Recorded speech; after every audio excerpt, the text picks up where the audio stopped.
जय महाराष्ट्र मित्रांनो, मी असिस्टंट लोकपालक भूषण जगताप आपलं स्वागत करतो या यूट्यूब चॅनलवर। तर आज हा एएलपीचा प्रीचा रिझल्ट आलेला आहे। तरी मुंबई झोनचा कट ऑफ युवरचा 64 आणि ओबीसीचा 53, एससीचा 46 हा गेलेला आहे। तर हा व्हिडिओ आपण याच्यासाठी बनवत आहोत की प्रीच्या नंतर हा मेन एक्झाम राहतो आणि मेनवरच आपला एएलपीचं सिलेक्शन राहतं। त्यासाठी थोडंफार गायडन्स बनवून हा व्हिडिओ बनवत आहोत। तर आपल्याला तुम्ही आता प्री एक्झाम क्लिअर करून झालेलीच आहे, तुम्हाला बऱ्यापैकी खूप काही माहिती आहे।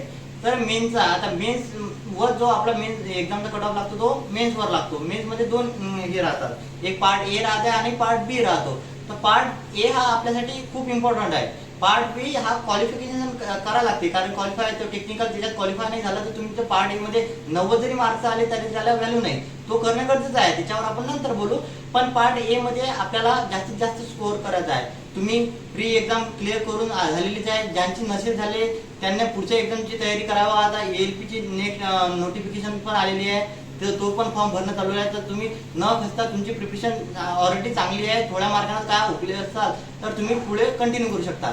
रेल्वेमध्ये खूप काही वॅकन्सी आहे, तुम्ही हे एक्झाम नाही एनटीपीसी, आरआरबी, जेई खूप काही एक्झाम ग्रुप डी वगैरे देऊ शकता, तुमची प्रिपरेशन वाया जाणार नाही। तर मेन बोलू आता आपण पार्ट ए वर।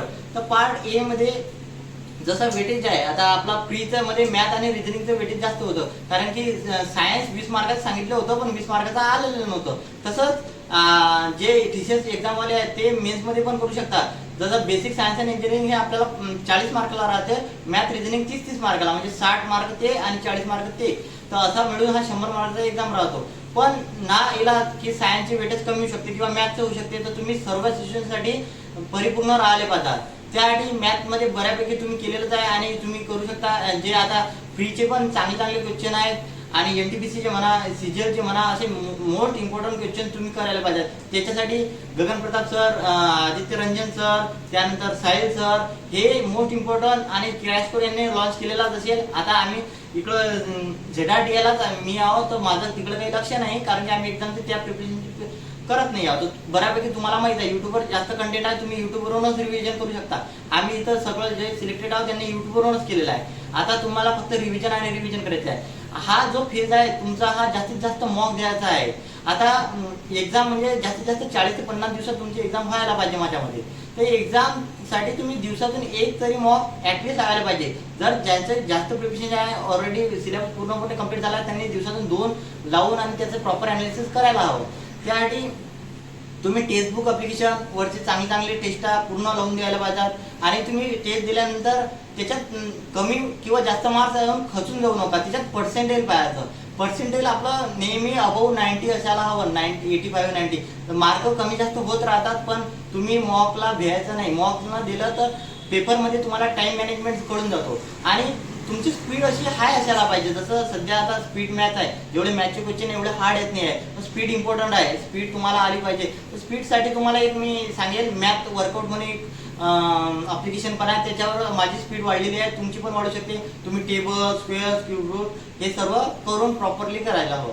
आणि बेसिक इंजिनिअरिंग अँड बेसिक इंजिनिअरिंगसाठी जे क्वेश्चन आहेत याच्यावर नीरज सर बेस्ट आहेत। एक तुम्हाला पाठशालावरचे योगी सर हे थोडंसं डीप मध्ये सांगतात, पण इनकेस जर पेपर आपल्याला हार्ड आला तर योगी सरचे जे स्टुडंट आहेत ते पेपर मारून जातील याची गॅरंटी आहे। नीरज सर करतात, बाकीचे टीचर पण कंटेंट आपल्याला बऱ्यापैकी देतात, पण तुम्ही वर्स्ट कंडिशनसाठी पण प्रिपेअर असायला हवं असं माझं म्हणणं आहे। कारण की आता याच्या अगोदर तुम्हाला बऱ्यापैकी तुम्हाला टाइम मिळालेला आहे, आता अजून पण 40-50 दिवस इनफ आहे।